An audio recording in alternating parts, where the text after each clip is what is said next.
What I'm going to do next is trying to look down into the, oh, there it is. Can you see it? Do you see that little tiny hole?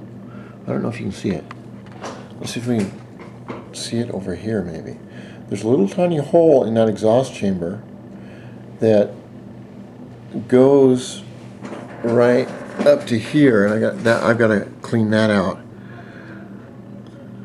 But what I'm going to do is I'm going to take both my valves, and you saw how I was doing it. I'm going to take some more, I'm not going to take the coarse paste, I'll take the fine paste, and I will continue to take the valves and lap them into the valve seats until I think they're clean enough. Now this is one thing you have to remember about the valves when you go to change the valve height. Now let's take a look at this for just a moment. For argument's sake, we have a valve right here. It has a standard height. All right, that height does not change at all. What does change is the height after, say we put the valve back into the valve guide right here, and we've lapped the valve right here, the edge of the valve, and we've lapped the valve seat. We've basically taken metal off of each one so that it fits more snugly.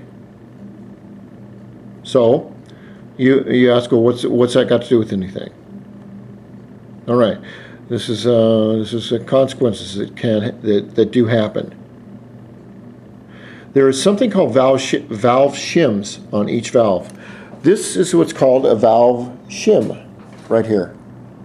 Honda sells these, and they're like $8 a piece. They're like a little stainless steel button, and there are different thicknesses, and I'll get into that. Where the valve shim sits, and I don't know if I can do this, but I'm going to try. It fits right on the top of the valve end right there. And basically it's a spacer. It's so that when the little tappet comes down and taps it and taps it and taps it and moves it, there is a tiny bit of space between the tappet and the valve. And that's the reason for that. It's called valve clearance. The reason for that is that when the motor heats up and cools, the valve expands just a little tiny bit, gets a little bit longer, a little bit shorter. So you have to have so much clearance, and that is by the book. They tell you what the clearance is. So what I will do is I have two of those, these little valve shims, and I will go and put the valves back together, and I know that with all my work on the bottom here, that what I've basically done is I've taken metal off the valve, and I've taken metal off the seat, so that this valve stem is going to sit a little tiny bit higher. And I know that the valve tappet is going to be in the same place. The springs will be in the same place, so that with all the grinding, my clearance between the end of the valve stem, and the tappet is going to be closer. So what I may end up doing is I will take a feeler gauge and check my clearance after this is all put back together, and I may have to get a thinner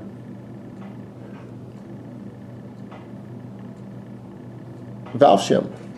And Honda and the websites sell maybe, I don't know, 6 or 7 different ones, but they're like I said $8 a piece, and I don't know, they must be made of titanium or something. But that's one thing that does happen, and you can see that this shim is upside down, because this side actually hits the, if I flip it over, it will hit the top of the valve. But that's one thing you got to look after. You got to look for. Now, after we do that, then we're going to get into. See, we're into almost 5 minutes. You have to remember that the average watching of my videos is 2 minutes and 20 seconds, and that's That is a lot, actually, when 3 minutes is your average. Now, if I was a fine-looking young blonde girl with big boobs, I mean, and don't even have to say anything, but my averages would go way, way up.